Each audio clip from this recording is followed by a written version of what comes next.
Hello बच्चों, let's see question. If both assertion reason are true and reason is the correct explanation of assertion. If both assertion reason is true but reason is not correct explanation of assertion, then B. If assertion is true and reason is false, then C. If both are false, then D. Assertion क्या है? In standard YDSC setup with the visible light, the position of the screen where phase difference is 0 appears bright. In YDSC setup, the amplitude of electromagnetic field at the center bright fringe is not varying with the time. तो बच्चों की concept क्या हो गया आपका? यहाँ से करके अपन की कॉन्सेप्ट देखें तो की कॉन्सेप्ट हो गया आपके पास, that is your central fringe, central maxima and brightness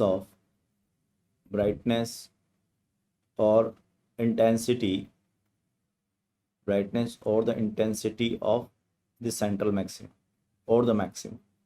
अब ये बोल रहा है, अगर आप देखेंगे तो हमारे पास जो चॉइस है वो ये हो रहा है, in standard YDSC setup with the visible light the position on the screen where the phase difference 0 appears bright. ये तो बिल्कुल सही बात है ना। जहाँ पे डेल फाई आपका 0 होता है तो वो पोजीशन होती है मैक्सिमा की, ठीक है, वो होती है पोजीशन मैक्सिमा की, और मैक्सिमा को हम क्या बोलते हैं? Bright fringe. इसको हम बोलते हैं ब्राइट फ्रिंज, तो ये सही है। और रीजन क्या है? In YDSC setup the amplitude of electromagnetic field at a central bright fringe is not varying with the time. बिल्कुल सही बात है बच्चों। अगर अपन देखें यहाँ से तो सेंट्रल मैक्सिमा जो होता है हमेशा सेंट्रल पे ही मिलता है।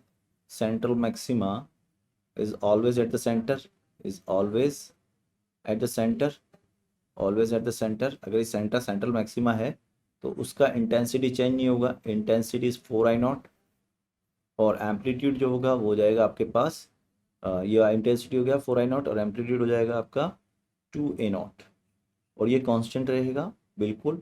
सो इसका मतलब असर्शन ठीक है, रीज़न भी ठीक है, बट अगर अपन देखें यहाँ पर है ना तो इसके बीच में क्लेरिफिकेशन नहीं है। मतलब ये कहना कि सेंट्रल मैक्सिमा जो है वो हमेशा सेम रहेगा, वो वेरी नहीं करेगा, क्योंकि अगर आप देखो तो फेज डिफरेंस जो है वो 0 हो रहा है। Visible light the position on the screen where the phase difference is 0 appears bright, और उसको हम सेंट्रल मैक्सिमा भी बोलेंगे, ठीक है। और फिर ये बोल रहा है in YDSC setup the amplitude of the electromagnetic field at the centre bright fringe not varying the time. बिल्कुल सही बात है। इसका मतलब ये ही क्लेरिफाई भी कर रहा है। क्यों क्लेरिफाई कर रहा है? क्योंकि सेंटर, ऊपर सेंटर की बात हो रही है, जीरो फेज डिफरेंस की बात हो रही है, तो ऊपर भी सेंट्रल मैक्सिमा की बात हो रही है और नीचे भी सेंट्रल मैक्सिमा की बात हो रही है। तो बच्चों इसमें जो अपना आंसर जाएगा वो A चला जाएगा, है ना। And I hope you understood it. Best of